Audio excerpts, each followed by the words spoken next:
सतर्क रुहतु आसुची बात्या 12 घंटार छोट बात्यार परिणत हेब अवपात ओडिशार एही सबु जिल्लार होइपारे वर्षा। आसंतु जानिबा कौन राज्य में जारी रही शीतर लहरी। तेबे पाणीपाग विभाग ताजा सूचना अनुसार आज राज्य में शीत कमिब।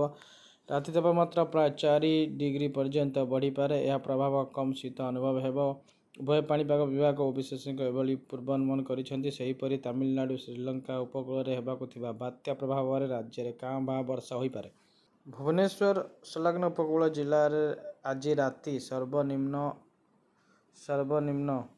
तापमात्रा डिग्री बढ़िब। 2 तारिख जाए रात्रि तापमात्रा अधिक रहिबा और कम शीत हेब। 3 तारिख राति तापमात्रा पुणी 2 डिग्री कमिब। आसंता 4, 5, 6 तारिख एभली तापमात्रा रहिब। डिसेम्बर 1 तारिख जाए दिन में पाग कोहिला करिब रहिब और 30 तारिख राति अभ्यंतरण जिलार राति तापमात्रा 3 डिग्री बढ़िब। 1 तारिख पुणी 1 डिग्री कमिब। डिसेम्बर 5 तारिख जाए एभली तापमात्रा रहिब। बंगोपसागर सृष्टि होइथिबा अवपात आसंता 12 घंटा छोट बात्यार परिणत होइपारे। समुद्र उपर थिबा समय यह प्रभाव अधिक रहिब। 30 तारिख बात्या उपकूल छुईब बेलकु दुर्बल होइजिब। स्थल भाग में कम वर्षा और पवन होइपारे।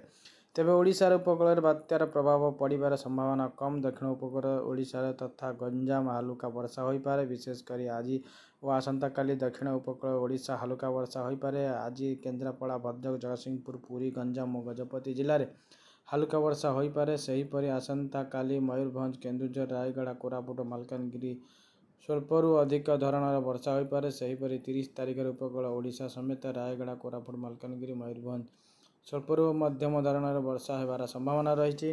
वीडियो भल लगे लाइक शेयर सब्सक्राइब करंतु।